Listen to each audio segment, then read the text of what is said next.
warahmatullahi wabarakatuh. Bertemu lagi bersama kelas kita. Semoga kalian sehat selalu ya di rumah.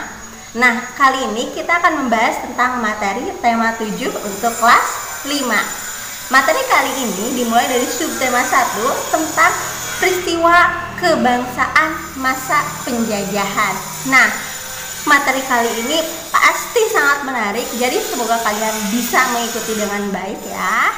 Dalam kehidupan sehari-hari, kita pasti menemukan peristiwa yang menyenangkan dan juga peristiwa yang tidak menyenangkan, baik dalam kehidupan bermasyarakat, bersosial, mau di sekolah. Nah, pasti kita akan menemukan hal-hal yang menyenangkan dan juga hal yang tidak menyenangkan. Coba kalau misalkan kalian bisa pilih, coba pilih dua hal di sini, mana yang termasuk peristiwa menyenangkan atau peristiwa yang menyedihkan atau peristiwa yang tidak menyenangkan. Nah, pilihan pertama, misal kalian menang lomba dan sakit. Pilih mana yang menyenangkan dan tidak menyenangkan. Jawabannya jelas, peristiwa yang menyenangkan yaitu menang lomba. Yang kedua, apa ya? Peristiwa jatuh saat naik sepeda atau peristiwa merayakan ulang tahun? Ayo coba pilih, jatuh naik sepeda atau merayakan ulang tahun. Mana yang menyenangkan? Jawabannya peristiwa merayakan ulang tahun. Oke, yang ketiga, terakhir ya. Ada peristiwa banjir, ada peristiwa berlibur ke kebun binatang. Coba pilih, mana yang menyenangkan? Berlibur ke kebun binatang atau banjir? Jawabannya berlibur ke kebun binatang. Jelas. Jadi kita pasti menemukan hal yang menyenangkan dan tidak menyenangkan. Seperti itu. Sejak bertahun-tahun yang lalu ya, selama beratus-ratus tahun, Indonesia ini mengalami peristiwa yang tidak menyenangkan, bahkan sangat menyakitkan. Ada yang tahu? Jawabannya adalah peristiwa penjajahan. Jelas, penjajahan merupakan salah satu peristiwa yang membuat bangsa Indonesia itu merasakan sakit, merasakan kepedihan dan juga penderitaan. Nah, jadi apa sih yang namanya penjajahan? Penjajahan disebut juga dengan kolonialisme, yaitu di mana suatu negara atau suatu bangsa ingin menguasai negara lain gitu, baik sumber daya manusianya maupun sumber daya alamnya. Jadi semua yang ada di negara tersebut ingin dikuasai oleh negara lain atau sudah dikuasai oleh negara lain. Nah, itu adalah pengertian dari penjajahan. Jelas itu sangat merugikan negara kita pada saat itu. Nah, pertanyaannya, mengapa banyak negara atau bangsa lain yang ingin menjajah Indonesia atau yang ingin merebut Indonesia? Indonesia itu adalah salah satu bangsa atau salah satu negara yang sangat terkenal akan kekayaan sumber daya alamnya, baik sumber daya manusianya yang penduduknya banyak, kemudian sumber daya alamnya jelas di daratan ataupun di lautan, itu juga sangat diinginkan oleh negara lain. Selain itu, letak geografis negara Indonesia juga sangat strategis ya, sangat menguntungkan. Indonesia disebut sebagai jalur atau tempat singgah dari jalur perdagangan gitu. Jadi banyak negara atau bangsa lain yang ingin menguasai Indonesia. Nah, yang paling ingin dikuasai saat itu adalah kekayaan alamnya atau sumber daya alamnya. Ya, jelas sumber daya alam kita sangat melimpah.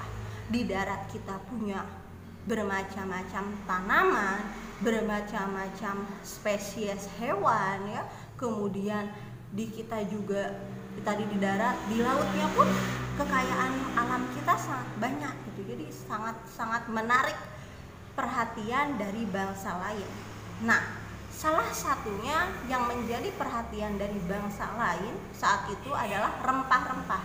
Jadi pada saat itu, rempah-rempah itu menjadi salah satu kekayaan alam yang sangat mahal, setara dengan harga emas. Jadi rempah-rempah dengan emas itu seharga senilai, sangat mahal gitu ya. Nah, salah satu yang saat itu diincar oleh bangsa lain adalah cengkih, atau mungkin kalau di sini disebutnya cengkeh gitu ya. Jadi cengkeh ini salah satu rempah-rempah asal Indonesia yang memang banyak di kita gitu dan sangat dibutuhkan oleh banyak orang tuh. Nah, cengkeh ini memiliki banyak manfaat ya. Selain untuk bumbu masakan, itu juga bisa dijadikan sebagai obat-obatan atau ramuan untuk obat-obatan herbal. Nah, di Jepang dan di Cina khususnya mereka menggunakan cengkeh. Mereka menggunakan cengkeh ini untuk pembuatan dupa ya, dupa untuk ya kegiatan-kegiatan ritual atau keagamaan mungkin ya. Nah, kemudian selain itu cengkeh juga bisa dijadikan sebagai produk untuk aromaterapi dan juga untuk pengobatan sakit gigi. Jadi saat itu banyak negara lain yang memang memburu cengkeh tersebut. Dari sanalah awal mula penjajahan dari bangsa lain itu datang dan menguasai Indonesia gitu ya. Dari yang awalnya ini memburu rempah-rempah sampai ingin menguasai. Maka kita harus tahu nih, bagaimana sih awalnya penjajah atau bangsa lain itu datang ke Indonesia, berapa lama kita dijajah, siapa saja bangsa yang menjajah kita. Nah, kita sebagai penerus bangsa harus tahu nih asal usul atau sejarah masa kelamnya Indonesia sebelum merdeka itu seperti apa gitu, supaya kita bisa lebih menghargai bahwa kekayaan Indonesia dan segala yang ada di Indonesia itu harus dan wajib kita pertahankan, dan juga kita harus bisa menghormati para pejuang kita di masa lalu gitu ya. Maka dari itu kita akan bahas awal mula penjajah masuk ke Indonesia. Nah, awalnya bangsa-bangsa yang datang ke Indonesia ini memang terlihat sebagai orang-orang yang baik. Jadi awalnya mereka menunjukkan sikap-sikap yang baik terlebih dahulu. Untuk apa? Untuk menarik masyarakat setempat, jadi supaya bisa diterima di tempat tersebut. Tapi lama-kelamaan orang-orang tersebut mulai menunjukkan sifat aslinya, mulai ingin menguasai Indonesia. Nah, penjajahan dimulai dari bangsa Eropa yang datang ke Indonesia. Mulai akhir abad ke-15, bangsa Eropa itu melakukan penjelajahan samudra sampai tiba di Indonesia.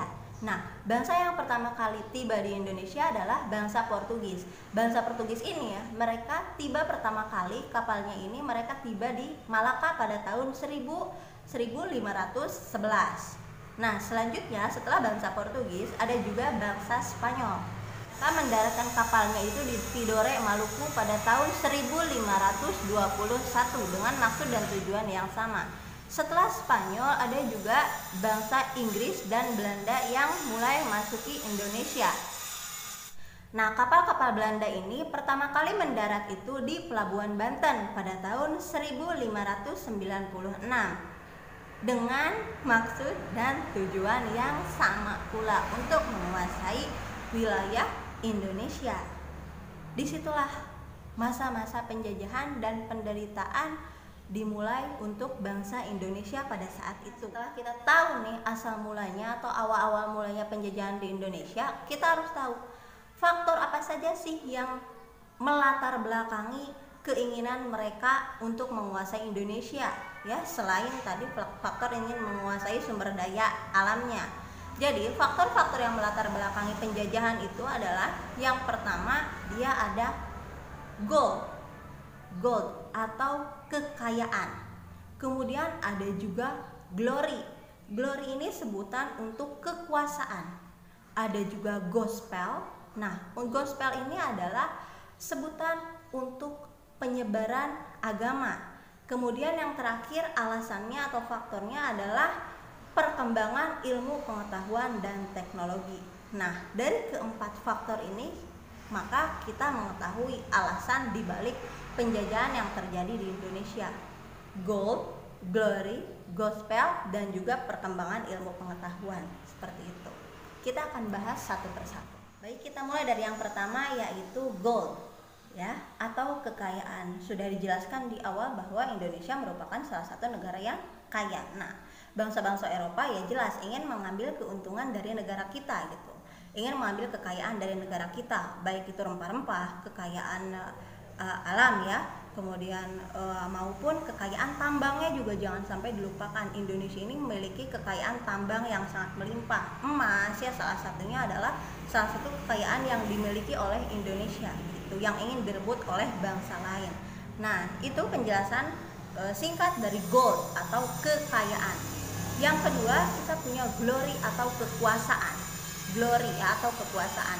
Nah, jadi saat itu bangsa-bangsa Eropa ini memiliki kepercayaan bahwa semakin banyak mereka menguasai atau memiliki banyak tanah jajahan, maka mereka akan semakin berjaya. Jadi tujuannya itu mereka ini ingin menguasai dunia. Tujuannya itu. Jadi mereka ingin menjadi bangsa atau negara yang paling nomor 1 di dunia. Makanya mereka ini mencari tanah jajahan sebanyak-banyaknya. Nah, untuk yang ketiga itu ada gospel atau keagamaan.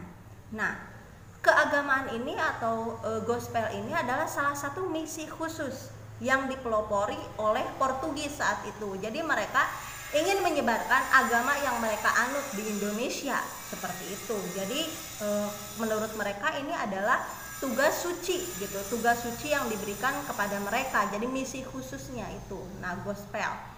Untuk yang terakhir adalah perkembangan ilmu pengetahuan dan teknologi.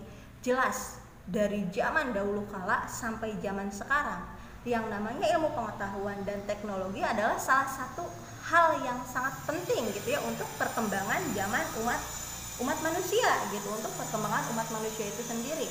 Dari adanya ilmu pengetahuan dan teknologi, banyak yang ingin mereka kembangkan gitu. Contoh dari perkembangan ilmu pengetahuan dan teknologi saat itu yang ingin mereka kembangkan adalah yang pertama adalah pembuatan kapal-kapal gitu. Jelas kapal digunakan untuk berlayar, menjadi salah satu transportasi yang menghubungkan antar negara pada saat itu. Nah, pembuatan kapal. Yang kedua juga ada pembuatan mesiu atau mungkin persenjataan ya, senjata-senjata.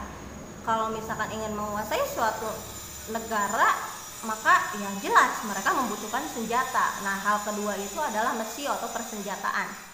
Yang ketiga adalah pembuatan kompas. Untuk apa? Jelas untuk memudahkan mereka menentukan arah ya. Karena saat itu belum seperti sekarang ya, ada GPS, ada internet ya. Saat itu belum ada. Jadi sejak zaman dahulu pun bangsa Eropa ini memang sangat-sangat tertarik pada ilmu pengetahuan dan teknologi. Seperti itu. Jadi itu adalah 4 faktor yang menjadi pendorong penjajahan di Indonesia. Kita ulang, gold, ada glory, ada gospel, dan ada ilmu pengetahuan. Jelas? Kita sudah mengetahui ya 4 faktor yang melatar belakangi penjajahan. Nah, setelah itu kita akan membahas soal salah satu rempah-rempah yang menjadi andalan bangsa Indonesia gitu, yang ingin direbut oleh bangsa lain, yaitu ada cengkeh. Nah, salah satu pengambilan manfaat dari cengkeh yang dilakukan oleh orang-orang pada saat itu adalah dengan cara menjemurnya. Jadi agar khasiatnya itu semakin baik. Nah, cengkeh pada saat dijemur ia akan mengalami perubahan warna. Pada proses pengeringan cengkeh didapat bahwa energi panas atau kalor, kita pernah pelajari di materi tema 6, akan merubah wujud dari suatu benda gitu.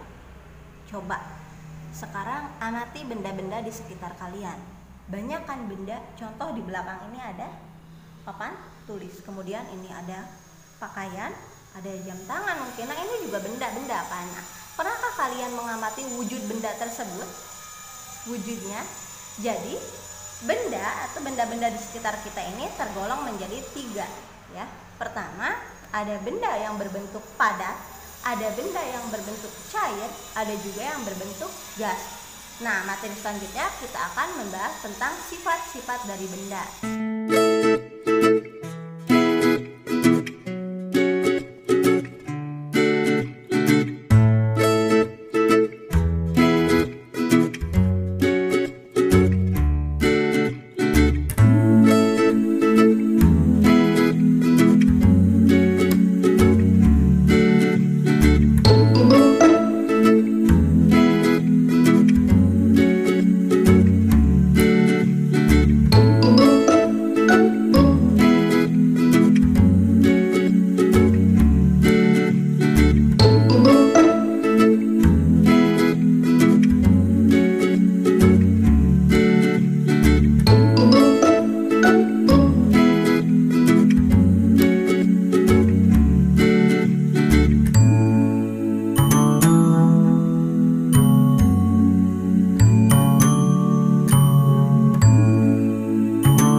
selanjutnya. Semoga materi ini bermanfaat dan jangan lupa belajar. Dadah. Assalamualaikum warahmatullahi wabarakatuh.